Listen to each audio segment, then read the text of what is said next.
Hello everyone, welcome to past and pixels. तो हम लोग आज बात करेंगे अपने एमसीक्यू सीरीज में class 10th unit 2 arrays string and functions के बारे में। ठीक है, देखो इस सीरीज के अंदर हम लोग क्या क्या चीज़ें देखने वाले हैं, पहले उनको हम लोग एक बार समझ लेते हैं। ठीक, देखो क्या पढ़ेंगे, पहले पढ़ेंगे हम लोग आखिर जो एरे हैं, ये जो एरे है ये होती क्या है। ठीक, 1D एरे क्या होती है, 1D एरे क्या होती है, 2D एरे क्या होती है, इसके जो एमसीक्यूज हैं इनको कवर अप करेंगे। उसके बाद हम लोग बात करेंगे यहाँ पे किसकी, इसी के अंदर बात करेंगे हम लोग किसकी, सर्चिंग की, कि आखिर ये सर्चिंग क्या होती है, शॉर्टिंग क्या होती है, इसको भी हम लोग कवर अप करेंगे इसके अंदर। स्ट्रिंग क्या होते हैं, ठीक है, स्ट्रिंग को कैसे लेते हैं हम लोग, कैसे इसका इनपुट कराते हैं, वो क्या होते हैं। इसके बाद फंक्शंस के बारे में बात करेंगे, इसके अंदर हम लोग बात करेंगे सब रूटीन्स के बारे में, और उसके बाद लास्ट में देखेंगे इसको, स्ट्रक्चर को और किसको, यूनियन को। ये सारी चीज़ें हम लोग आज इस वीडियो के अंदर कवर अप करने वाले हैं। ठीक है, ये वीडियो क्यों इंपॉर्टेंट आपके लिए है, क्योंकि अगर मान लो आपका एग्जाम है, अगर आप सिर्फ एमसीक्यूज कर रहे हो तो यहाँ पे हम लोग टॉपिक के साथ, एमसीक्यू के साथ साथ हम लोग टॉपिक्स को भी एक्सप्लेन करते हुए चलेंगे, ताकि आपको प्रॉब्लम ना हो किसी चीज़ को समझने के लिए। ठीक है, तो बिना टाइम को वेस्ट किए हुए चलिए शुरू करते हैं।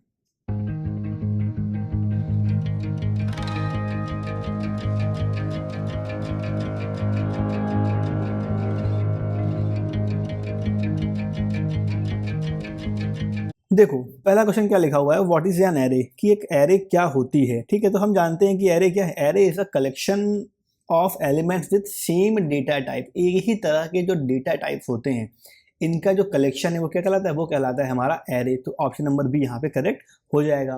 फिर कह रहा है how are the elements of an array stored in the memory, की जो एलिमेंट्स हैं किसके, एरे की, वो कैसे स्टोर होते हैं मेमोरी के अंदर। तो हम जानते हैं कैसे होते हैं स्टोर, वो होते हैं स्टोर एक सीक्वेंशियल मेमोरी लोकेशन के अंदर, मतलब एक कॉन्टिन्यूस हम लोग कह लें मेमोरी लोकेशन के अंदर वो सारे एलिमेंट्स स्टोर होते हैं। फिर कह रहा है कि द इंडेक्स और subscript of an array in C language start from, कि जो इंडेक्स है या फिर जो सबस्क्रिप्ट होती है, दोनों चीज़ें क्या है, एकदम सेम है। ये आखिर एरे के अंदर सी लैंग्वेज में कहाँ से होती है स्टार्ट, तो कहाँ से होती है हम जानते हैं। मान लो कोई एरे दे दी गई है 5 की, ठीक है, एक एरे ऑफ 5 है, तो इसकी जो पहली इंडेक्स होगी, पहला जो एलिमेंट होगा वो तो एरे ऑफ 0 होगा, है ना, एरे ऑफ 0। अगला क्या होगा, array of 1, then array of 2, then array of 3 and then array of 4। ठीक, ये 5 एलिमेंट्स होंगे जो इसके अंदर स्टोर होंगे। तो इनकी इंडेक्स क्या है, इंडेक्स इनकी स्टार्ट हो रही है 0 1 2 3 4। तो अगर पहला पूछा जाए कि कहाँ से स्टार्ट होती है, तो कहाँ होती है स्टार्ट, वो होती है 0 से। और कहाँ पे एंड हो रही है, तो वो हो रही है कहाँ पे, n-1 पे। यहाँ पे ये n क्या है, ये n है जितना एरे का साइज था उसकी वैल्यू। ठीक, आ जाओ अगले क्वेश्चन पे। कह रहे हैं what is which of the following is the correct syntax to declare the single dimensional array, मतलब 1D एरे को हमें इनिशियलाइज करना है। ठीक है, क्या कह रहा है, देखो नेम दिया हुआ है मार्क्स, कैसी है, इंटीजर एरे है तो हमने इंट ले लिया। अब एरे का नाम क्या था हमारा, मार्क्स, तो हमने यहाँ मार्क्स ले लिए। फिर कह रहा है साइज कितना है उसका, 10 है, तो हमने यहाँ पे साइज ले लिया 10, कोलन लगा दिया। तो ये कहाँ लिखा है, int marks 10, int marks 10, option number जो बी हमारा है वो एकदम करेक्ट हो जाएगा। फिर देखो क्या कह रहा है अगला क्वेश्चन, कह रहा है कि if an array is declared as int array of 5, ठीक है, एरे ऑफ 5, तो index of a last element भी बताया हमने क्या होता है, लास्ट एलिमेंट कह रहे हैं n-1, मतलब 5 - 1 मतलब कितना आ गया, 4। तो ऑप्शन नंबर जो सी हमारा है वो क्या होगा, वो एकदम करेक्ट हो जाएगा। How do you access the element of array name numbers, एक एरे है उसका नेम क्या दिया है, नंबर्स दिया हुआ है। देखो नंबर सब में लिखा हुआ है, ये तो पहला गलत हो जाएगा। अब नंबर सब में दिया हुआ है, कह रहा है पहला एलिमेंट करना है एक्सेस। हम जानते हैं कि जो पहला एलिमेंट है वो क्या होता है, वो एरे ऑफ 0, उसकी इंडेक्स कितनी होती है, 0 होती है। देखो तो 0 इसमें, 0 इसमें, ये तो गलत हो जाएगा। फिर अब इनमें से कौन सा होगा, तो हम जानते हैं कि जो एरे है उसमें हमेशा हम लोग बिग ब्रैकेट्स का यूज़ करते हैं। ठीक है, यहाँ पे लेकिन क्या है, स्मॉल ब्रैकेट्स, ये भी हो जाएगा गलत। ऑप्शन नंबर जो बी हमारा है वो एकदम करेक्ट हो गया। ठीक, अब अगला क्वेश्चन कह रहा है कि 2D एरे जो है उसको हम लोग किस नाम से जानते हैं, तो हम लोग जानते हैं लिस्ट कहते नहीं है, वेक्टर कहते नहीं, क्यूब कहते नहीं है, मैट्रिक्स और टेबल के नाम से जानते हैं किसको, 2D एरे को। क्योंकि अभी जब आप लोग क्लास 11th में आएंगे अपने, है ना, या फिर आप 12th में आएंगे अपने, तो वहाँ पे आप देखेंगे कि ये मैट्रिक्स क्या होती है, तो किस फॉर्म में होती है 2D एरे या मैट्रिक्स, ऐसे लिखा होता है 1 2 3 4 5 6 7 8 9। ठीक, ये क्या है हमारी, यही हमारी 2D एरे होती है, और इसी को हम लोग मैट्रिक्स कहते हैं। कितने बाय कितने की है, 3x3 की है। क्यों 3x3 की है सर, क्योंकि सर इसमें 3 रो हैं और 3 क्या है इसमें, 3 ही इसमें कॉलम है। 3 रो कैसे हैं, पहली रो, दूसरी रो और तीसरी रो। कॉलम कैसे हैं, पहला कॉलम, दूसरा कॉलम और ये तीसरा कॉलम। ठीक है, तो ये हो गई मैट्रिक्स। कह रहा है कि how many elements can be stored in array int matrix 3/4, तो क्या करना होता है, जब हमें निकालने हो कुल कितने एलिमेंट्स, टोटल निकालना हो हमें, नंबर ऑफ एलिमेंट्स निकालने हो, तो क्या करेंगे, इन दोनों को क्या करेंगे, रो इनटू कॉलम कर देते हैं। तो रो इनटू कॉलम, रो कितनी है 3, मल्टीप्लाई बाई कॉलम कितने हैं 4, कितना आ गया हमारा 12। 12 कहाँ लिखा हुआ है, 12 लिखा है ऑप्शन नंबर डी। फिर कह रहा है कि what is the correct way to access the element of second row and third column. हम जानते हैं देखो सेकंड रो का एलिमेंट है और थर्ड कॉलम है। सेकंड रो मतलब इंडेक्स कितनी होगी उसकी n-1, मतलब इंडेक्स होगी इसकी 1, और थर्ड कॉलम इंडेक्स कितनी होगी इसकी 2। ठीक, ये तो होगा भाई इसका साइज 1 होल 2 का। और कह रहा है कि 2D एरे में है, एरे का नाम दिया हुआ है ए, तो यहाँ हो जाएगा ए ऑफ 1 और 2 कहाँ लिखा हुआ है, ए ऑफ 1 और 2 लिखा हुआ है ऑप्शन नंबर डी के अंदर। फिर कह रहा है कि N array is which type of data structure, तो एक एरे है वो किस टाइप का होता है डेटा स्ट्रक्चर। तो कैसा होता है, प्राइमरी होता नहीं है, नॉन लीनियर तो बिल्कुल नहीं होता है, एब्स्ट्रैक्ट में तो क्या होता है, वो होता है हमारा डिराइव्ड या फिर कंपोजिट डेटा टाइप। ठीक, फिर हम लोग आते हैं अगले क्वेश्चन पे। तो क्या कह रहा है what is the term use for index of an array. Index के लिए क्या यूज करते हैं, अभी देखा हमने क्या यूज करते हैं, हम लोग यूज करते हैं इसका सबस्क्रिप्ट का। मेंबर कुछ होता नहीं है, कांस्टेंट इनकी वैल्यू चेंज नहीं होती है। पॉइंटर्स क्या होते हैं, जो मेमोरी लोकेशन को स्टोर करते हैं, उनको कहते हैं हम लोग पॉइंटर। आ जाओ अगले क्वेश्चन पे 12 वाले पे। कह रहा है कि which of the following initialisation of an array is incorrect. इनमें से कौन सा एरे का जो इनिशियलाइजेशन है वो इनकरेक्ट। देखो पहला वाला सही है क्या, इसमें देखो एरे का जो साइज है वो बताया नहीं गया, डिक्लेयर नहीं किया गया, तो यहाँ पे क्या होगा, ऑटोमेटिकली इनिशियलाइज वो जो इसको स्पेस चाहिए होगा वो एलोकेट कर लेगा, ये तो सही है। फिर कह रहा है कि int n of 3 array of 3 है, ठीक है, 3 एरे का साइज है और 3 एलिमेंट यहाँ पे लिए गए, ये भी सही है।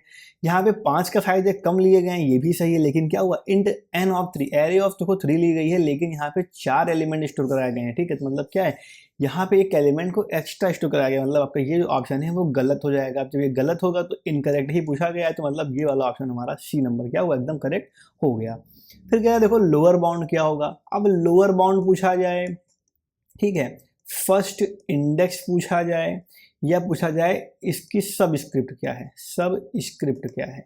जब भी बात, ठीक है, फर्स्ट सब स्क्रिप्ट, जब भी बात आए इन तीनों कुछ भी पूछा जाए, तो मतलब क्या पूछा जा रहा है कि जो एरे है उसका पहला एलिमेंट क्या होता है, तो वो क्या होता है, वो होता है हमारा 0। फिर कह रहा है अगला क्वेश्चन है 2D array is an array of किसकी। 2D एरे किससे मिलकर बनती है, वो बनती है सिंगल डायमेंशनल एरे से, है ना, is an array of single dimensional array. फिर कह रहा है देखो अगला question, if an array has an element the highest possible index. अगर n एलिमेंट्स हैं तो हाईएस्ट लास्ट वाला जो इंडेक्स है वो क्या होगा, तो अभी बताया हमने क्या होता है, वो होता है n-1। तो कहाँ लिखा है n-1, ये है। कह रहा है the main purpose of an using an array. Purpose क्या होता है मेन एरे को यूज करने का, तो क्या होता है, to store many values of the same type under a single name. एक ही टाइप की वैल्यू, है ना, सेम टाइप की वैल्यू को एक नाम के अंदर स्टोर करने, यही क्या, यही हमारा मेन बेनिफिट है किसका, एरे का। फिर कह रहा है अगला question, in the declaration of float values 20 what does 20 represent. जो 20 है ये क्या रिप्रेजेंट कर रहा है, तो पता है आपको, ये एरे है, वे क्या है, वेरिएबल का नाम है, ये इसका डेटा टाइप है, और ये क्या है, उस एरे का साइज है। तो क्या हो जाएगा option number C, the size, number of elements of an array, कितने नंबर ऑफ एलिमेंट है उस एरे के अंदर। देखो क्वेश्चन नंबर 18 क्या कह रहा है, फिर कह रहा है can the size of an array change after if declaration. क्या एरे का जो साइज है वो बदल सकता है क्या। भैया एक बार जो चीज़ इनिशियलाइज हो गई उसको फिर चेंज नहीं किया जा सकता है। मतलब क्या होगा कि जो एरे का साइज है वो एक बार क्या होता है, फिक्स हो जाता है, उसको हम फिर बाद में चेंज नहीं कर सकते। ठीक है, फिर अगला क्वेश्चन देखो क्या कह रहा है, कह रहा है what will happen if you try to access an element outside the array bounds. अगर क्या होगा, हम लोग एरे बाउंड, अगर भैया साइज एरे का 10 दिया हुआ है, ठीक, साइज एरे का 10 दिया हुआ है, तुम एक्सेस कर रहे हो 20, तुमको कहाँ 20 दे देगा, वो दे ही नहीं पाएगा। तो ये तो पक्की बात है कि नहीं दे पाएगा, तो इधर कैसी आएगी। तो कह रहा था program will stop and ask for input. नहीं, प्रोग्राम स्टॉप तो होने वाला नहीं है। फिर कह रहा है it will automatically increase the array size. क्या वो अपने आप एरे का साइज को इंक्रीज कर देगा, तो ऐसा भी नहीं होगा। ठीक है, ये भी नहीं होगा, क्योंकि अगर यहाँ पे साइज ना दिया गया होता तो बात अलग थी, पर ऐसा तो होगा नहीं। इसका इट रहेगा compile time error. Compile time error तो नहीं आने वाली है। क्या it can lead to undefined behaviour और रन टाइम एरर। या तो उसमें कोई अनडिफाइंड बिहेवियर शो होगा, या फिर उसमें क्या शो होगी, वो शो होगी रन टाइम एरर।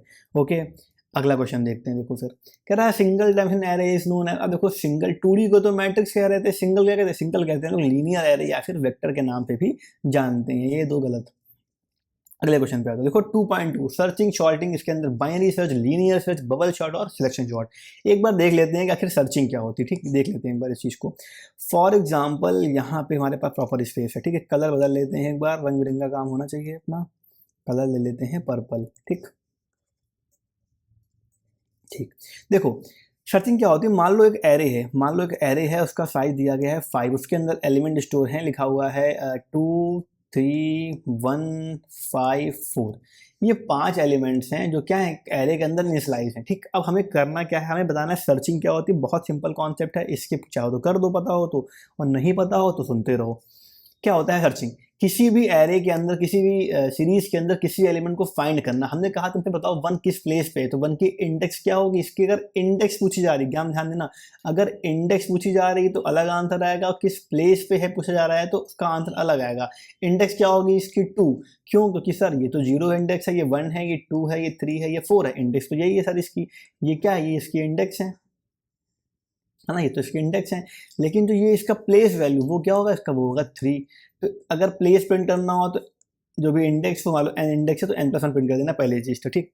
ये कर क्या रहे हैं, ये हम कर रहे हैं किसी भी सीरीज के अंदर, किसी भी एरे के अंदर एक एलिमेंट को फाइंड कर रहे हैं। तो क्या हो जाएगा, अगर हमें लिखना हो सर्चिंग तो क्या होगा, finding element, to find element in any array और series is called searching. Sorting क्या होती है, अरेंजिंग डेटा इन असेंडिंग, है ना, राइटिंग समझ जाना, और डिसेंडिंग ऑर्डर, है ना, थोड़ा सा प्रॉब्लम होती है लिखने में, डिसेंडिंग ऑर्डर, क्लियर। तो ये होता है हमारा क्या, सर्चिंग और सॉर्टिंग। मतलब अगर हमें इसको लिखना हो असेंडिंग ऑर्डर में तो हम क्या लिख सकते हैं, एरे ऑफ 5 इक्वल, पहले आएगा 1 देन 2 देन 3 देन 4 और देन 5। ये क्या है असेंडिंग ऑर्डर में। डिसेंडिंग लिखना हो तो क्या आता, पहले 5 आता, 4 आता, 3 आता, 2 आता और क्या आता, 1 आता। ये होता हमारा डिसेंडिंग ऑर्डर, क्लियर हो गया। तो यही होती है सर्चिंग और सॉर्टिंग। सर्चिंग क्या होती है, एलिमेंट को फाइंड करना, सॉर्टिंग क्या होती है, एलिमेंट को एक फिक्स ऑर्डर में, असेंडिंग में या फिर डिसेंडिंग में सेट करना, क्लियर। दो टाइप की सर्च है, बाइनरी सर्च और लीनियर सर्च, और दो ही टाइप की आपकी सॉर्टिंग है। कौन कौन सी, लीनियर बबल सॉर्ट है और आपकी है सिलेक्शन सॉर्ट, क्लियर। आ जाओ ओपनिंग टॉपिक पे वापस।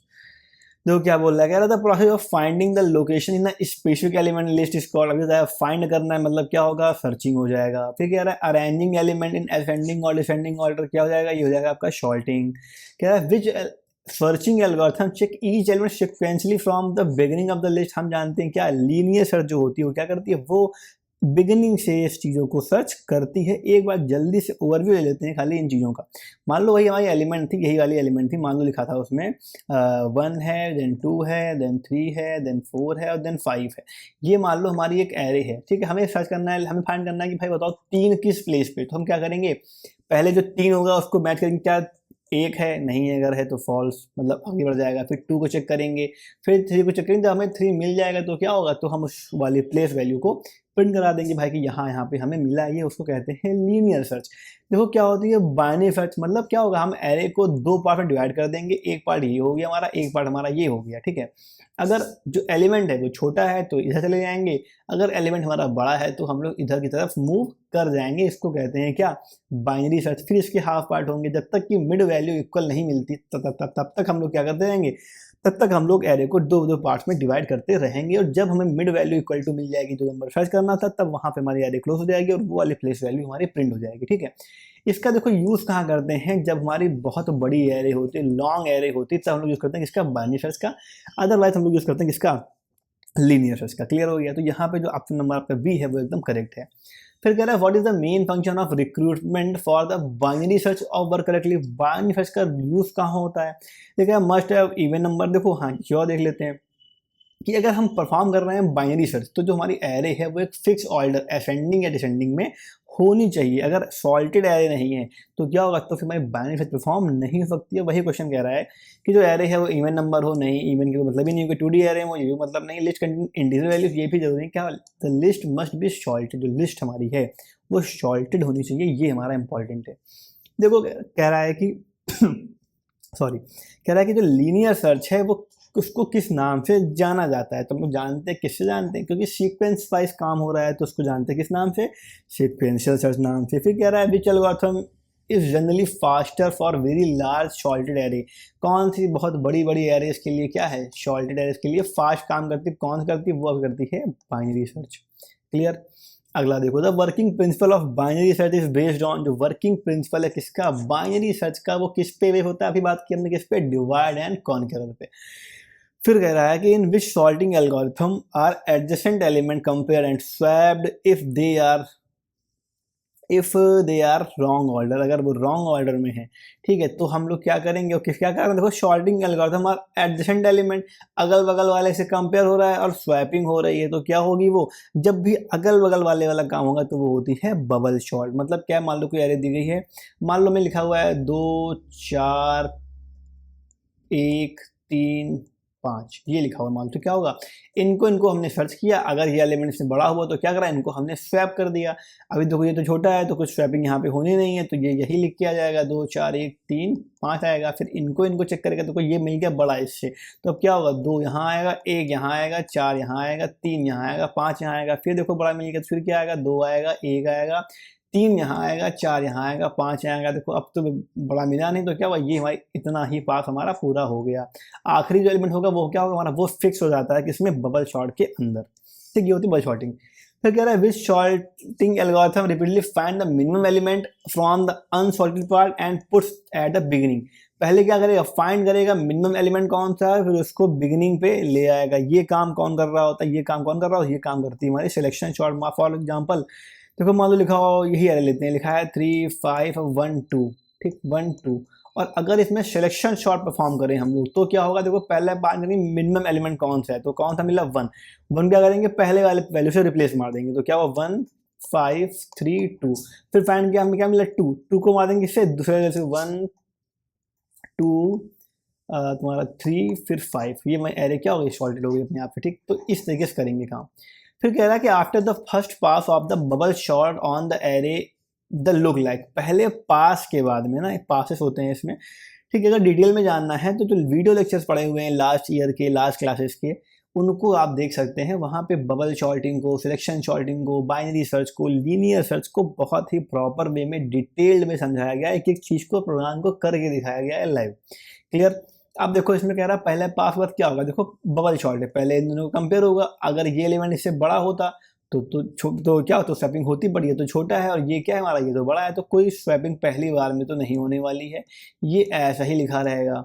अगले पे आ जाओ, 5 और 1 को देखिएगा तो क्या मिला भाई, 5 बड़ा मिला, तो ये क्या हुआ, 5 को उसने क्या करा, स्वैप कर दिया और यहाँ आ गया। फिर देखो इसको एलिमेंट कैसा मिला, बड़ा मिला, तो यहाँ क्या हुआ, 3 हुआ, 1 हुआ, 2 यहाँ आ गया और 5 हमारा यहाँ पे आ गया। ठीक है, तो मतलब क्या हुआ, 3 1 2 5, ये पहला पास पूरा हो जाएगा। अब अगला पास चलेगा, फिर फाइंड करेंगे, छोटे चेक करेंगे स्टार्टिंग से, लेकिन जो पहले पास में पहले पूछा गया तो मतलब आपका जो ऑप्शन नंबर ए है वो एकदम करेक्ट यहाँ पे हो जाएगा। फिर कह रहा है for an array of n elements, कितने एलिमेंट्स हैं, एन एलिमेंट्स हैं एरे के अंदर, how many passes are required, कितने पास रिक्वायर होंगे सिलेक्शन सॉर्टिंग के लिए, कितने होंगे, n माइनस 1 पास हमेशा रिक्वायर होंगे अगर n एलिमेंट्स की एरे है तो। क्लियर। अगला क्वेश्चन देखो, कह रहा है what is the best case scenario for linear search. Linear search के लिए बेस्ट केस सिनेरियो क्या हो, बेस्ट केस होता है, वर्स्ट केस होता है ना, आपकी कॉम्प्लेक्सिटी वगैरह भी होती है। इसके अंदर हम लोग देखेंगे किसको, कॉम्प्लेक्सिटी को। वैसे तो आपके एग्जाम में ये जो टर्म है ये नहीं पूछा जाएगा जितना मेरा अनुमान है, बट फिर भी अगर पूछ दिया गया तो दिक्कत हो जाएगी, इसलिए इस चीज़ को ध्यान रखना। देखो बेस्ट केस क्या होगा इसके लिए, लीनियर सर्च के लिए क्या होगा, तो क्या होगा, अगर जो एलिमेंट है वो पहली ही पोजीशन पे है, जो मैं सर्च करना है वो पहली पोजीशन मिल गया, तो क्या होगा, वो उसके लिए बेस्ट केस होगा। मतलब नंबर ऑफ स्टेप जितने कम होंगे वो केस उतना बेस्ट होगा, और नंबर ऑफ स्टेप जितने ज़्यादा होंगे तो वो क्या होगा, वो होगा उसका वर्स्ट केस। सबसे ज़्यादा नंबर स्टेप कहाँ होंगे, वो होगा उसका वर्स्ट केस। फिर कह रहा है कि in the binary search if the target is smaller than middle element. Small है तो वो क्या करेगा, स्मॉल तो बताया हमने कि स्मॉल होगा तो कहाँ पहुँच जाएगा, इधर आ जाएगा, अगर सॉलिड एरे है ही है, अगर बड़ा होगा तो इधर पहुँच जाता है। तो क्या है, सॉलिड एरे है तो क्या होगा, in the left of the array. कह रहा है कॉम्प्लेक्सिटी क्या होती है लीनियर एल्गोरिथम की, तो ध्यान रखना क्या होती है ON होती है किसकी, लीनियर सर्च की, और जो बाइनरी सर्च हमारी है उसकी क्या होती है, उसकी होती है O log n, है ना। ये चीज़ ध्यान रखना है, यहाँ पे दो बाइनरी दो काम दो चीज़ों में डिवाइड कर देते हैं, इसलिए वो हो जाती है log n। इनको ध्यान रखना, खाली एग्जाम के लिए रट लेना चाहे तो। फिर कह रहा है क्या होती है कॉम्प्लेक्सिटी के लिए, बबल शॉट के लिए जो कॉम्प्लेक्सिटी है वो क्या होती है, वो होती है कितनी, वो होती है ON की पावर 2, ठीक, ON2। ये भी हमने ध्यान रख लिया। फिर कह रहा है कि इनमें से कौन सी इंटरनल सॉल्टिंग एल्गोरिथम है, कि इंटरनल अपने में ही जो सॉल्टिंग है वो हो जाती है, कि कौन सी है, वो आपकी है कौन सी, सिलेक्शन सॉर्ट। फिर कह रहा है कि एक एरे एलिमेंट है तो सिलेक्शन सॉर्ट के बाद में उसमें क्या आएगा, ठीक है, क्या आएगा देखो, तो देखते लिखा हुआ है 21, 11, 45 और 32, ये लिखा हुआ है। खैर कह रहा है कि भैया पहले पास के बाद पूछा गया है, तो पहले पास में क्या करेंगे, फाइंड करेंगे, फिर मिनिमम एलिमेंट कौन सा है, तो मिल गया हमें क्या कि भाई 11 जो है वो क्या है, वो मिनिमम है, तो 11 पहले आ जाएगा और 21 से स्वैप हो जाएगा, ये दोनों क्या होगा, स्वैप होंगे, तो यहाँ आया 21, यहाँ आ गया 45, ये हो गया 32, ये हो गया, ये आपका पहला पास पूरा क्या हुआ, कंप्लीट हो गया। फिर फाइंड करते हैं मिनिमम एलिमेंट, या मिल जाता, पर हमें खाली पूछा गया पहले पास में क्या होगा, तो क्या होगा 11, 21, 45 और 32। बबल शॉर्टिंग को किस नाम पे जानते हैं, किससे जानते हैं, एक्सचेंज, क्योंकि क्या होता है 2 नंबर का एक्सचेंज होता है, ठीक, सिंपल क्वेश्चन। शॉर्टेड एरे के लिए बाइनरी सर्च में वर्स्ट केस क्या होगा, मतलब कहाँ पे सबसे ज़्यादा नंबर ऑफ एलिमेंट मिलेंगे, देखा है the element is not present in the array. सोचो अगर हम बाइनरी सर्च परफॉर्म कर रहे हैं, इतने सारे नंबर स्टेप चल रही हैं, नंबर जो हर एरे है वो 2 पार्ट में डिवाइड हो रही, मतलब पहले डिवाइड हुई, फिर यहाँ डिवाइड हुई, फिर यहाँ डिवाइड हुई, यही काम चलता चला जा रहा है, लेकिन जो जो हमारा एलिमेंट है वो पता चला उस एरे के अंदर कहीं पे है ही नहीं, तो क्या होगा, पूरी एरे परफॉर्म हो जाएगी और हमें जो सोल्यूशन चाहिए था वो भी नहीं मिलेगा। तो ये क्या होगा, ये हो गया इसका वर्स्ट केस। अब आ जाओ 2.3 फंक्शंस एंड सब रूटीन्स के बारे में बात करेंगे हम लोग। यहाँ पे देखेंगे टाइप ऑफ फंक्शन के बारे में और उनके कैसे फंक्शन को कॉल करते हैं उसके बारे में। कह रहा है फंक्शन इज एक फंक्शन होता क्या है, ठीक, फंक्शन क्या होता है कि self content block of a code perform a specific task, एक पर्टिकुलर टास्क जो परफॉर्म कर रहा होगा, लाइक वाइड सम है ना, या इंट सम, या मान लो हमने कहा कि इंट, या हम लोग कहा मान लो डबल डिवीजन, तो वो खाली जो फंक्शन का वो खाली डिवीजन कर रहा है। इंट सम फंक्शन क्या कर रहा है, इंटीजर वैल्यू रिटर्न कर रहा है, बट वो सम कर रहा है खाली। तो एक पर्टिकुलर एक हम लोग कह लें सिंपल टर्म में कि स्पेसिफिक टास्क को परफॉर्म करने के लिए जो ब्लॉक कोड यूज होता है उसको कहते हैं क्या, हम उसको कहते हैं फंक्शन। क्लियर हो गया। फिर कह रहा है primary advantages of function, function के प्राइमरी एडवांटेजेस क्या होते हैं, क्या होते हैं, देख provide the code reusability and modularity, बार बार हम कोड को यूज कर सकते हैं, और क्या होता है फिर प्रोग्राम हमारा बनता है मॉडुलर। मान लो तुम्हारा प्रोग्राम बना है, तुमने कोई प्रोग्राम लिख रखा है, अब यहाँ पे मान लो मैं नंबर का स्टेप कई सारे और तुम्हें हर बार सम करना है 2 वेरिएबल का, तो तुम क्या करोगे, हर बार तुम यहाँ सम इनिशियलाइज करोगे, वैल्यू को a+b करोगे, फिर कहीं b+c करना है तो वहाँ वो करोगे, कोई और वेरिएबल करना है तो वहाँ वो करोगे। इससे अच्छा क्या है, हमने फंक्शन बना लिया एक तो किसका, इंट सम नाम का बना लिया फंक्शन, हमने यहाँ लिखा इंट सम ब्रैकेट ओपन क्लोज, कुछ देने वाले यहाँ दे देना, उसको क्या करना है, तो यहाँ पे फंक्शन दे दिया हमने कि a+b करना है, वैल्यू को करा देना रिटर्न, तो उससे क्योंकि बन गया हमारा फंक्शन है। अब इस फंक्शन को हम लोग कहीं पे भी बार बार यूज कर सकते हैं, इससे क्या होगा, जो फंक्शन जो कोड है हमारा वो हमें बार बार लिखना नहीं पड़ेगा, एक ही कोड को हम लोग कई जगह पे यूज कर सकते हैं, ठीक है। ये होता है मेन बेनिफिट किसका, आपके फंक्शन का। फिर कह रहा है function like printf, scanf are known as, तो प्रिंटफ फंक्शन है, स्कैनफ फंक्शन, इनको हम लोग किस नाम पे जानते हैं, क्या यूजर डिफाइंड है, नहीं भैया इनको तो यूजर डिफाइंड ही नहीं कर रहा है, लोकल भी नहीं है, मेन फंक्शन तो मेन ही होता है, तो क्या बचे लाइब्रेरी और बिल्ट इन फंक्शन। ऐसे फंक्शन जो पहले से क्या होते हैं, बिल्ट इन होते हैं, पहले से डिफाइन किए जाते हैं, उनको कहते हैं हम क्या, बिल्ट इन फंक्शन के लाइब्रेरी फंक्शन। प्रिंटफ हो गया, स्कैनफ हो गया, हमारे सारे आ गए इसके अंदर, ठीक। फिर कह रहा है देखो the function written by the programmer is called, जो फंक्शन कौन लिख रहा है, प्रोग्रामर लिख रहा है, कौन क्या कहेंगे उसको, उसको कहेंगे हम लोग यूजर डिफाइंड फंक्शन।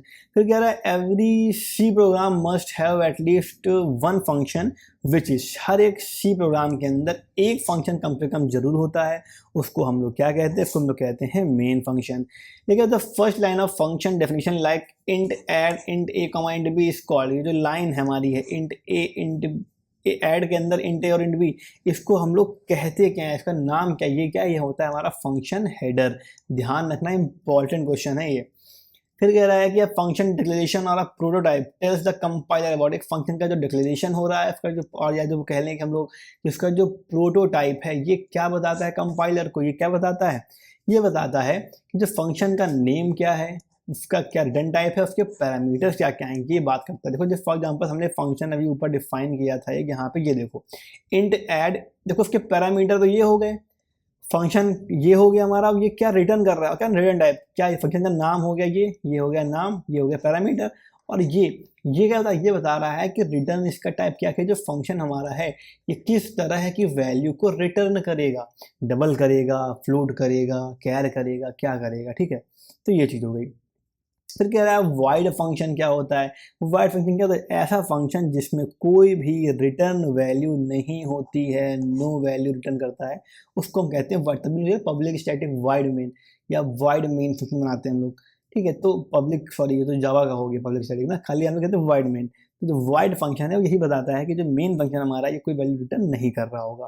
फिर कह रहा है कि which of the following is the correct way to call a function calculate sum that takes no argument. इनमें से कौन सा तरीका सही है कैलकुलेट सम को लेने का, टेक्स नो आर्ग्यूमेंट, जिसमें कोई भी आर्ग्यूमेंट नहीं हो रही है, तो कैलकुलेट सम, और यहाँ पे ब्रैकेट में क्लोज, सिंपल सा तरीका था हमारा।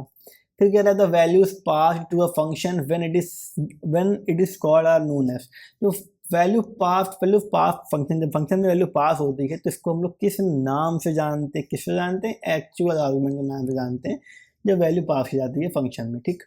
फिर लिखा है the variable declare in the function headers are known as, क्या कहते हैं उनको, जो फंक्शन हेडर के अंदर ये वेरिएबल डिक्लेयर कर दिए जाते हैं उनको हम कहते हैं क्या, फॉर्मल पैरामीटर्स, ठीक। अभी ऊपर देखा हम लोगों ने। फिर अगला question, which keyword is use to send a value back from the function to calling code. Which keyword is use to send a value send करनी है बैक फ्रॉम अ फंक्शन से टू कॉलिंग अ कोड को call करने के लिए। Simple question, बहुत simple question, क्या करते हैं, रिटर्न फंक्शन का, रिटर्न का यूज करते हैं, रिटर्न कीवर्ड का यूज करते हैं, तुम कह लो।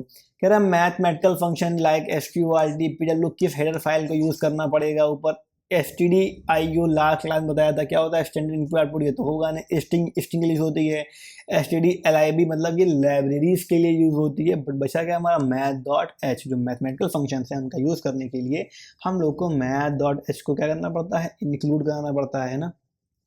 लिखा है the process of executing a function is known as, process of executing a function, function क्या कर रहे हैं हम लोग, फंक्शन को अब एक्सिक्यूट कर रहे हैं तो क्या कहेंगे, फंक्शन कॉलिंग कहेंगे इसको, ये फंक्शन कॉल हो रहा है हमारा। How many values can a C function return, कितनी वैल्यूज वो सी फंक्शन जो है वो रिटर्न कर सकता है एक टाइम पे, तो खाली एक टाइम पे वो एक ही वैल्यू को रिटर्न कर सकता है, ठीक, ध्यान रखना ये बात को। अब बात आती है किसकी, स्ट्रिंग मैनिपुलेशन की। देखते हैं भैया कि आखिर स्ट्रिंग मैनिपुलेशन होता क्या है। देखो कह रहा है ना, C string is sequence of a characters stored in an, एक सी में जो स्ट्रिंग है वो क्या होता है, बस कितना कैरेक्टर होता है, ठीक है, लेकिन वो स्टोर कहाँ होता है, क्वेश्चन कह रहा है, तो कहाँ होता है, एरे ऑफ कैरेक्टर के अंदर वो स्टोर होता है। फॉर एग्जांपल हम लोग बात कर लें, मान लो लिखा हुआ है मेरा नाम, लिखा हुआ है उत्कर्ष, ठीक, ये मान लो कि स्ट्रिंग है, स्ट्रिंग है भैया, स्ट्रिंग बना दिया हमने इसको। कह रहा है अब देखो इसमें जो नंबर ऑफ एलिमेंट्स होंगे वो कैसे स्टोर होंगे, एरे ऑफ कैरेक्टर्स है ये, पहले अगर पहला कैरेक्टर है वो किस पे, वो होगा 0 इंडेक्स पे, ये होगा 1 इंडेक्स पे, ये 2 पे, 3 पे, 4 पे, 5 पे और 6 इंडेक्स पे, ये वाला आखिरी जो लेटर हमारा है वो होगा स्टोर, ठीक। ऐसे ही पूरी एरे जो हमारी है स्ट्रिंग जो है वो एरे ऑफ कैरेक्टर्स के फॉर्म में स्टोर हो जाती है। फिर कह रहा है कि every string in a C is automatically terminated by which special character, किससे, अपने आप टर्मिनेट होती है, किससे, नल कैरेक्टर से, /0 से। कह रहा है कि to use the string manipulation function like strlen strcpy, किसका यूज करना पड़ेगा, ये करेंगे नहीं, ये करेंगे नहीं, अभी बताया हमने ऊपर, किसका, string.h का। किस फंक्शन का यूज करते हैं लेंथ निकालने के लिए, strlen का यूज किया जाता है इसके लिए, लेंथ को फाइंड आउट करने के लिए। The length return by the strlen hello, अगर ये लिखा हुआ है तो इससे जो लेंथ रिटर्न हो कितनी होगी, देखो कितनी में बता देते हैं। पहला होगा इंडेक्स 0, ये 1 index, 2 index, 3 index, 4 index, index तो 4 होगा बट कितने वर्ड हैं इसमें, 5 वर्ड हैं, तो क्या होगी 5 जो होगा वो क्या होगा, रिटर्न करेगा कौन, strlen। The strlen function count the terminal terminator /0, क्या वो जो नल टर्मिनेटर है उसको काउंट करेगा कौन, strlen। क्या करेगा, बिल्कुल नहीं करेगा, है ना। ऑप्शन नंबर बी हमारा है वो एकदम करेक्ट होगा, क्योंकि नल वैल्यू को वो काउंट नहीं करेगा। अगला क्वेश्चन देखो, कह रहा है कि which function is use to copy one string to another, एक स्ट्रिंग को कॉपी करना है दूसरे स्ट्रिंग में, अभी बताया गया था, पढ़ा होगा शायद तुमने। किसका यूज़ करते हैं हम लोग, हैं इसका हम लोग यूज़ करते हैं strcpy का। नाम है cpy मतलब कॉपी के लिए, cmp मतलब कंपेयर करने के लिए, कैड किसके लिए होती है, कॉन्केटेशन के लिए, मतलब दो स्ट्रिंग हैं उनको आपस में ज्वाइन करने के लिए यूज़ किया जाता है किसका, str कैड का। str कॉपी नाम का फंक्शन कोई भी नहीं होता है, ये भी ध्यान रखना। देखो कह रहा है कि टू ज्वाइन और कॉन्कनेट टू स्ट्रिंग, अभी बताया हमने कौन सा, str कॉनकैट, ये होगा नहीं, ये कोई होता नहीं है। cmp पर देखा हमने किसके लिए होता है, कंपेयर करने के लिए। तो क्वेश्चन भी आ गया, किसका यूज़ करते हैं, कंपेयर करने दो स्ट्रिंग को क्या करते हैं, str cmp का यूज़ करते हैं। ठीक है, सारे क्वेश्चन जो हैं वो इंपॉर्टेंट हैं, नए हैं, एग्जाम के अंदर पूछे जा सकते हैं, इसीलिए आपको इनको कायदे से रिमेंबर करना है। ठीक, अब देखो बात कर लेते हैं एक बार अपने कोर्स की। अगर इसका कोर्स आपको परचेज करना है तो चले जाइएगा हमारी वेबसाइट पे, अदरवाइज जो डिस्क्रिप्शन है उसमें लिंक पड़ी हुई है। अगर चीज़ों को प्रॉपर समझना है, डिटेलिंग समझना है, तो क्या करना है, आपको जाना है हमारे यूट्यूब पे, अपने यूट्यूब पे जाना, हमारा चैनल खुल जाएगा। ठीक, उसके बाद चले जाना प्लेलिस्ट सेक्शन पे, प्लेलिस्ट पे जाओगे जैसे ही तो यहाँ पे आपको मिलेगी प्लेलिस्ट एक ठो computer science, UP board computer science class 10th 25-26, click कर देना व्यू फुल प्लेलिस्ट पे, और लाइन से chapter number 1, chapter number 2 reason classes हैं, बट ऑलरेडी इसमें डिटेल में समझाया गया है। ठीक है, इनको क्या कर लेना तुम, इनको एक बार कवर अप कर लेना, पढ़ लेना इनको सब चीज़ों को, तो तुम्हारे जो नोट्स आ रहे हैं वो कवर अप हो जाएंगे। उसके अलावा ब्रह्मा सीरीज है, क्वेश्चन है, बवाल क्वेश्चन हैं, इंपॉर्टेंट प्रोग्राम्स की देखो यहाँ 2 वीडियो पड़े हुए हैं, सुपर फास्ट एमसीक्यूज हैं, ये भी आप देख सकते हो एग्जाम पे पहले 1-2 दिन के लिए, है ना, ये भी इम्पोर्टेंट सीरीज है, इनको चाहे तो कवर अप कर लेना। ये सारे प्रोग्राम जो हैं इनको आप लोग यहाँ पे कवर अप कर सकते हो। बाकी जो हम पढ़ा रहे हैं, जो हमारी वीडियो नंबर 1 था वो ऑलरेडी यहाँ पे पढ़ा हुआ है, इसको तुम भी मतलब इसको भी आप लोग देख सकते हैं और चैप्टर नंबर 1 को क्लियर अप कर सकते हैं। क्लियर हो गया, आ जाओ टॉपिक पे। ठीक, कह रहा है भैया str cmp str1 str2 क्या देगा, इसका मीन देखो, लिखा है str cmp str1 दो स्ट्रिंग हैं, इनको आपस में कंपेयर किया जा रहा है, ठीक है, और रिटर्न कर रहा है क्या, 0। कह रहा है व्हाट डज इट मीन, इसका जो मीन है वो क्या निकलेगा, तो क्या निकलेगा कि जो str1 है और जो str2 ये क्या है, ये दोनों आपस में आइडेंटिकल हैं, तो ये इसका मीन निकल रहा है। ठीक है, कह रहा है क्या होगा रिजल्ट इसका, str cmp एप्पल दिया हुआ है, बनाना दिया हुआ है, तो क्या होगा इसका, क्या होगा, एक वैल्यू निगेटिव देगा। देखो अगर दोनों वैल्यू क्या होती हैं, अलग अलग है, डिफरेंट वैल्यूज हैं, तो क्या देगा, एक हमेशा निगेटिव वैल्यू को रिटर्न करता है और जनरली -1 करता है रिटर्न। ठीक है, जनरली। फिर कह रहा है, देखो अगला क्वेश्चन देखते हैं, कह रहा है कि how much memory allocate for the char name UP. अब यूपी लिखा हुआ है देखो, ठीक है, इसके लिए क्या कैर नेम एलोकेट होगा, तो क्या होगा, 3 बाइट होंगे। देखो एलोकेट क्यों होंगे 3 बाइट, पहला होगा यू के लिए, दूसरा होगा पी के लिए, और एक होगा किसके लिए, नल वैल्यूज के लिए। हमेशा ध्यान रखना कि आखिरी में स्ट्रिंग के बाद में एक नल वैल्यू हमेशा ऐड हो जाती है अपने आप। ठीक है, अगला क्वेश्चन देखो, कह रहा है which is the correct declare initialise the string of variable. एक करेक्ट वे क्या होगा डिक्लेयर करने के लिए, इनिशियलाइज करने के लिए स्ट्रिंग को वेरिएबल के अंदर, क्या देखो तरीका सही है इनमें से। कह रहा है एस इक्वल टू, ये आपका डबल कोट्स हैं तो कोई दिक्कत की बात इनमें नहीं है ना, ये दोनों कोट कर लेना ऐसे करके सीधे सीधे, मतलब वो ब्रैकेट्स हैं स्टार्टिंग वाले। कह रहा है स्ट्रिंग को करना है एस इक्वल टू हेलो, ठीक है, ये होगा कि ये होगा स्ट्रिंग वेरिएबल। अच्छा, स्ट्रिंग वेरिएबल को डिक्लेयर करना है और इनिशियलाइज करना है। ठीक है, देखते हैं क्या होगा भैया। कह रहा है char s equal to hello, char s equal to hello होगी, क्या ये वाला सही होगा, ये भी नहीं होगा। कैर एस एरे, ठीक है, इक्वल टू हेलो, ये जो ऑप्शन हमारा है वो एकदम करेक्ट होगा। ये वाला करेक्ट क्यों, देखो यहाँ पे तो कोई एरे है ही नहीं ना, यहाँ पे तो एरे का जो सिंबल होता है वो तो दिया ही नहीं गया यहाँ पे, ना यहाँ पे दिया गया, ये गलत, ये भी गलत। यहाँ पे तो खैर दिया गया कि भाई एरे हमें कैसी करेक्ट टाइप की एरे है, पर है तो एरे स्ट्रिंग में तो है ही है, मतलब ओवरऑल कह लें। अब यहाँ देखो क्या प्रॉब्लम आ रही है, यहाँ पे प्रॉब्लम आ रही है कि भाई 4 दिया गया है, साइज एलिमेंट कितने लिए गए हैं, 3 2 5, 5 एलिमेंट लिए गए हैं, साइज दिया गया है, तो ये भी गलत हो जाएगा हमारा। ठीक, फिर देखो अगला क्वेश्चन क्या कह रहा है, कह रहा है कि what is the output of the following code. str देखो str1 में हेलो, ये दोनों जो सारे ब्रैकेट्स हैं आपके, ये सारे ऐसे ब्रैकेट्स हैं, इनको ध्यान रखना, ये सारे ऐसे ब्रैकेट्स हैं। ठीक, ये ब्रैकेट्स आ रहे हैं ये।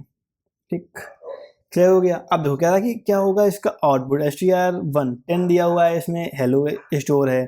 ठीक, str जो कैरेक्टर जो एरे ये 2 वाली उसमें स्टोर क्या है, वर्ल्ड हमारा स्टोर है, ठीक है। फिर कह रहा है str कैट, कैट क्या करता है, दोनों स्ट्रिंग को ज्वाइन कर देता है, विजुअल कर देता है। str1 str2 क्या है, दोनों को ये ज्वाइन कर देगा। str कैट ने क्या करा, इनको ज्वाइन कर दिया, बट कोई फायदा तो हुआ नहीं उसका। प्रिंटफ कर रहा है, प्रिंटफ करा देना, प्रिंटर एस क्या प्रिंट कर रहा है, str1 खाली प्रिंट हो रहा है। जब खाली str1 प्रिंट हो रहा है तो क्या होगा, देखो अब यहाँ पे क्या होगा कि जो दोनों स्ट्रिंग है आपस में कॉन्कैट हो जाएंगी, जुड़ जाएंगी, ऐड हो जाएंगी। जब ऐड हो जाएंगी तो उसके बाद जो हमारा आउटपुट प्रिंट होगा वो क्या प्रिंट होगा, वो प्रिंट होगा हेलो स्पेस वर्ल्ड, ये प्रिंट होना चाहिए। Okay okay okay okay okay. str1 में हेलो है, कैर में 2 है, str खाली कैट लिखा हुआ है, इसकी वैल्यू जा कहाँ रही है, इसकी वैल्यू कहीं स्टोर तो हो नहीं रही है। जब वैल्यू कहीं स्टोर होगी नहीं तो प्रिंटफ खाली str1 करेगा, str1 खाली प्रिंट कर देगा, यहाँ पे हेलो को खाली प्रिंट करेगा, ये मेरे ख्याल से ये खाली हेलो को प्रिंट करेगा। बाकी अगर लग रहा आपको कुछ अलग होगा इसमें तो मुझे कमेंट बॉक्स में ज़रूर बताइएगा, ठीक है, अगर कुछ गड़बड़ लग रही हो इसमें तो। क्योंकि मुझे लग रहा है कि यहाँ पे अगर str3 होता है, str3 equal to str cat ये हो गया तो भाई स्टेप्स में स्टोर जाते, पर यहाँ पे मुझे कुछ समझ में नहीं आ रहा है। मेरे यहाँ पे हेलो होना चाहिए। बाकी जैसा भी हो वो बताइएगा मुझे कमेंट बॉक्स में कमेंट करके, या फिर मैं कमेंट को पिन अप कर दूंगा इसको रन करा के बाद में, ठीक है। कह रहा है कि format specifier use to print a string, इस स्ट्रिंग को प्रिंट करने के लिए परसेंटाइल एस का यूज किया जाता है। बहुत ही सिंपल क्वेश्चन है। देखो यहाँ पे यार ना, यहाँ पे तुम लगा लो किसको, हेलो वर्ल्ड को ही, ठीक। बाकी कुछ होगा अगर गलत होगा ये ऑप्शन तो मैं पिनअप कर दूंगा कमेंट, बट लगा लो यहाँ पे किसको, हेलो वर्ल्ड को ही फिलहाल के लिए, ठीक है। अगर एग्जाम में है तो अगर हेलो लिख के आना, बाकी एक बार कमेंट बॉक्स जरूर चेक कर लेना, अगर खुद से पता हो तो खुद कमेंट कर देना, जो भी चीज़ें हों, अगर नहीं पता हो तो देख लेना, अगर गलत होगा तो मैं मेंशन कर दूंगा, क्लियर, ठीक। अब आते हैं 2.5 स्ट्रक्चर और बात करते हैं स्ट्रक्चर के बारे में, यूनियन के बारे में, उनका इंट्रोडक्शन क्या है, उनके एप्लीकेशन क्या क्या होते हैं। देखो कह रहा है कि which is the keyword use to define a structure, structure को डिफाइन करने किसका करते हैं, वो करते हैं किसका, स्ट्रक्ट का यूज करते हैं, कि स्ट्रक्ट लिखा और देन हमने अपना स्ट्रक्चर जो भी था वो पूरा बना लिया। कह रहा है कि मेन पर्पस क्या होता है स्ट्रक्चर का। हमने देखा कि भाई जो एरे थी उसका क्या था, उसका था कि जो भाई अलग अलग जो सेम डेटा टाइप के एलिमेंट्स हैं उनको एक सिंगल नेम के अंदर असाइन करना, क्या था, एरे था। यहाँ क्या है, स्ट्रक्चर मतलब डिफरेंट डेटा टाइप्स को एक सिंगल नेम के अंदर असाइन करना, ग्रुप करना, क्या कहलाता है हमारा, ये कहलाता है हमारा स्ट्रक्चर। क्लियर हो गया, ठीक है। फिर कह रहा है how are the members of structure variable access, कैसे उनको एक्सेस किया जाता है, स्ट्रक्चर के मेंबर्स को कैसे करते हैं, यूजिंग द डॉट ऑपरेटर, ठीक है, सिंपल क्वेश्चन था, ठीक। पॉइंटर की बात आएगी तब हम लोग यहाँ पे एम परसेंट का यूज़ करेंगे, जब पॉइंटर की बात आए तो। कहीं पे मेमोरी एड्रेस की बात आ रही है तो एम परसेंट का यूज़, ठीक है। कह रहा है कि which of the following is a correct definition of structure, structure की देखो डेफिनेशन क्या है, तो पहले स्ट्रक्चर को लिया गया है, ठीक है, यहाँ देखो लिया गया है, ठीक है, उसका नाम दिया गया है, ठीक है, तो नाम मिसिंग था तो गलत हो गया, ठीक है। यहाँ पे स्ट्रक्ट ही नहीं था, ये गलत हो गया, यहाँ पे तो कुछ डिफाइन नहीं किया कि गलत हो गया। बचा एक ही ऑप्शन हमारा, यही सही होगा। देखते कि भाई स्ट्रक्ट स्टूडेंट लिया हमने, यहाँ पे इन रोल नंबर ले लिया और कैर के अंदर क्या ले लिया, नेम ले लिया। अब देखो क्या सीन क्या है भाई, ये है कैर टाइप का, ये है इन टाइप का, डिफरेंट डेटा टाइप के एलिमेंट हैं, एक ही बॉडी के अंदर स्टोर हैं, यही कहलाता है क्या, हमारा ही कहलाता है स्ट्रक्चर। कह रहा है कि क्या प्राइमरी डिफरेंस है किसमें, स्ट्रक्चर में और यूनियन में, तो क्या है, दे वे मेंबर शेयर अ मेमोरी, जैसे वो मेमोरी को शेयर करते हैं, क्या होता है कि वहां पे भाई एक जगह जो मेमोरी है एक बार एलोकेट कर दी गई, उसके लिए अलग, उसके लिए अलग। एक जगह क्या होता है भाई, एक मेमोरी लोकेशन होता है, पहले इंटीजर वैल्यू आएगी और देन उसी जगह क्या है कि कैरेक्टर वैल्यू आएगी, ये चीज़ होती है, ठीक है। कह रहा है कि ना union all member share the, union के अंदर जो सारे मेंबर्स हैं वो क्या करते हैं, वो शेयर करते हैं किसको, सेम मेमोरी लोकेशन को। मतलब क्या, तो दिमाग यहाँ देखो क्या था, यहाँ वाले में क्या था भाई, देखो इसके लिए अलग मेमोरी एलोकेट हो जाएगी, इसके लिए मेमोरी अलग एलोकेट हो जाएगी, बट अगर यही यहाँ मतलब ऊपर वाले में, ठीक है, ये चीज़ें हैं, यहाँ वाले में ये इसमें अलग मेमोरी एलोकेट, इसमें अलग मेमोरी एलोकेट। लेकिन अगर ये होता है यूनियन, मान लो ये होता है यूनियन, तो क्या होता, तो इन दोनों के लिए एक सिंगल मेमोरी एलोकेट होती है, पहले इंट यूज होता देन हमारा कैच यूज होता है ना, हम लोग यूज एक ही कर पाते हैं। लिखा है the size of union determined by the size of its, जो साइज है यूनियन का वो किसके थ्रू डिटरमाइन किया जाता है, वो क्या था, किसके, जो इसका लार्जेस्ट नंबर होगा उसके अकॉर्डिंग साइज लिया जाता है। स्ट्रक्चर का जो साइज है वो किसके अकॉर्डिंग लिया जाता है, sum of size of all its member, क्योंकि सबका साइज, सबका जो वहाँ पे एरे एक साथ होती है इंक्लूड, तो क्या जितना भी साइज होगा ओवरऑल साइज होता है वो हम लोग यहाँ पे एज अ साइज स्ट्रक्चर लेते हैं। इंपॉर्टेंट क्वेश्चन दोनों हैं, बहुत इंपॉर्टेंट क्वेश्चन दोनों हैं। Which is the more memory efficient, इनमें से कौन सा ज़्यादा मेमोरी एफिशिएंट है if you only use one member at a given time, अगर खाली एक मेंबर यूज़ कर रहे हैं एक टाइम में तो हमारे लिए कौन ज़्यादा एफिशिएंट है, तो कौन है एफिशिएंट है, वो है हमारे लिए एरे। अगर भाई एक ही मेंबर को यूज़ करना है यार तुम्हें, तो फिर एरे ले लो, हम लोग स्ट्रक्चर यूनियन में क्यों फंसेंगे। ठीक है, पहली चीज़ तो अगर पर हमें अगर फंसना ही है, अलग अलग डेटा टाइप है हमारे और हमें उनको यूज़ करना है, ठीक है, अगर तब हमें यूज़ करना है एक टाइम तो फिर यूनियन, अगर हमें डिफरेंट यूज़ करना है तो फिर हमारा स्ट्रक्चर। बट इसमें क्या होगा, एरे हमारा जो ऑप्शन, सॉरी सॉरी एरे क्यों होगा यहाँ पे यार, देखो भैया एरे नहीं होगा, काट दो एरे, पॉइंटर तो अब आती लगे, पॉइंटर एड्रेस होता है। कह रहा है कि मेमोरी से कौन है, if you need use one member at a time, खाली एक ही मेंबर तो यूज करना है तो हम यहाँ यूज करेंगे यूनियन को फिर, है ना, क्योंकि ये क्या है, ये ज़्यादा मेमोरी एफिशिएंट होगा। और हमें इसमें एरे में क्या था कि हमें कैर वैल्यू अगर साथ में है और इंट वैल्यू, तो दोनों को हम साथ ही ले सकते हैं ना, तो ये तो गलती हो गया। स्ट्रक्चर में और यूनियन में साथ ले सकते हैं, बट अगर हमें एक टाइम में एक ही चाहिए तो हम यूनियन का यूज़ करेंगे। बट अगर हमें एक टाइम में दोनों वैल्यू चाहिए तो हम क्या करेंगे, यूज़ करेंगे इसका स्ट्रक्चर का। कह रहा है आखिर में क्या कह रहा है, लास्ट क्वेश्चन है इसका, कह रहा है कि if S1 is a structure variable of the student which has member roll, how do you access it, कैसे करेंगे इसको एक्सेस। अगर देखो स्ट्रक्चर का नाम क्या है, स्टूडेंट है, रोल क्या है उसका, मेंबर है, उसको एक्सेस करना, तो क्या कर S1 डॉट रोल, S1 तो स्ट्रक्चर हमारा S1 डॉट रोल के थ्रू क्या करेंगे, इसको हम एक्सेस कर लेंगे। क्लियर, तो this was our unit number 2, ये इसकी सारी आंसर कीज हैं। ये हमारा QR है चैनल का, इसको स्कैन करके आप लोग पहुंच सकते हैं कहाँ पे, हमारे चैनल पे। कोर्स की लिंक डिस्क्रिप्शन में दी गई है, चाहो तो उसको देख लेना। ठीक है, कोर्स को परचेस करना है, कोर्स ओनली फॉर 99 रुपीज़ का है, सिर्फ 99 रुपीज़ में आपको सारे PYQ, सारे MCQs, इसके अलावा आपके इम्पॉर्टेंट प्रोग्राम्स हो गए आपके, ठीक, उसके अलावा जो आपके मॉडल पेपर्स हैं, मॉडल पेपर्स विद सॉल्यूशंस, ये हर एक चीज़ का पूरा कॉम्बो आपको मिल जाता है कितने रुपए में, सिर्फ और सिर्फ मात्र 99 रुपीज़ के अंदर। क्लियर, कितने में, 99 के अंदर मिल जाता है। तो अगर वीडियो अच्छा लगा हो तो लाइक शेयर कमेंट कर देना। तब तक के लिए बाय बाय टाटा। और हमारे तो हो रही है रात, तो हो गया गुड नाइट। अगर तुम दिन में देख रहे हो वीडियो तो तुम्हारे लिए गुड मॉर्निंग, है ना, गुड मॉर्निंग। ठीक, बाय, अपना अपना को ख्याल रखो, टाटा बाय बाय, जय हिंद।